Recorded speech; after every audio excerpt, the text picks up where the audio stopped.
जय हिंद दोस्तों, मैं इम्तियाज़ अंसारी फिर से आप सबके बीच में एक बात को शेयर करने आया हूँ। हमारे जो लीडर, जो पूरे बंगाल के, अब पूरे हिंदुस्तान के शान ने एक बात कहा था लोगों के बीच में कि तुम हमें खून दो, हम तुम्हें आज़ादी देंगे। अगर मैं नाम ना भी बोलूँ तो ये बात बच्चे बच्चे को मालूम है कि हमारे सुभाष चंद्र बोस जी ने ये बात लोगों के लिए कहा था।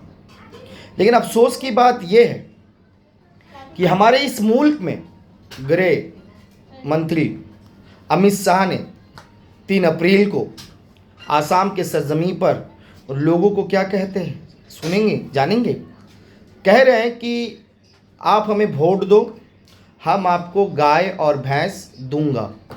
तो इसके ऊपर मैं बताइए समाज को, कभी नरेंद्र मोदी साहब एक बात कहते हैं कि मैं चाहता हूं कि तमाम मुसलमानों के हाथ में, एक हाथ में कुरान हो तो दूसरे हाथ में कंप्यूटर हो।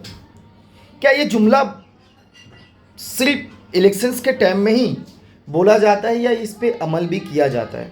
मैं ये सवाल जनता से कहना चाहता हूँ और स्पेशली आसाम के लोगों के लिए कहना चाहता हूँ कि आसाम में जिस हिसाब से लोगों को एक दूसरे का लड़ाने का काम करते साथ शायद अब हिंदू मुस्लिम करने से थक गए हैं, तो अब गाय और भैंस पे आकर अटक चुकी है। मैं लोगों से गुजारिश करूँगा कि ऐसे ऐसी जुमलाबाजी पार्टियों से दूर रहें, क्योंकि ये जुमलाबाजी सिर्फ लोगों को धोखा देने का अलावा कोई काम नहीं करता।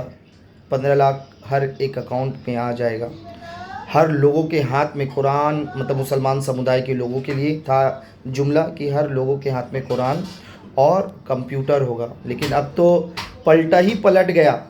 एक तरफ लोगों को बताया जाए कि हर भैंस और गाय दिया जाएगा। मुझे इस बात पे हंसी आ रही है।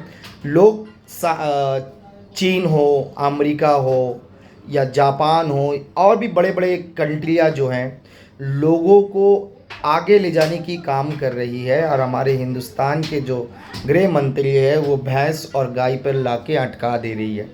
तो मैं ज़्यादा कुछ नहीं कहूँगा, बस एक ही बात कहूँगा फिर कि अपने वोट देने से पहले सोचे एक बार ज़रूर कि मैं किसे वोट दे रहा हूँ। और मैं आसाम के लोगों से कहूँगा कि एक बार आप टीएमसी पार्टी के उम्मीदवार 22 कैंडिडेट वहाँ पे उतरे हुए हैं, एक बार ममता बनर्जी को मजबूत करके दिखाएं और ममता बनर्जी को प्रधानमंत्री बना के दिखाएं।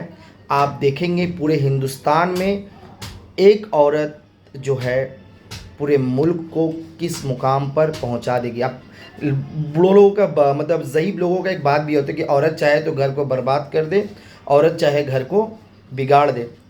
तो ममता बनर्जी ने बंगाल को सवार दिया, 34 साल ये जंजाल पार्टी से आज़ाद किया बंगाल को। अब हिंदुस्तान को बीजेपी पार्टी से आज़ाद करवाने के लिए ममता बनर्जी के हाथ को मजबूत करें, टीएमसी को मजबूत करें, तृणमूल कांग्रेस को मजबूत करें।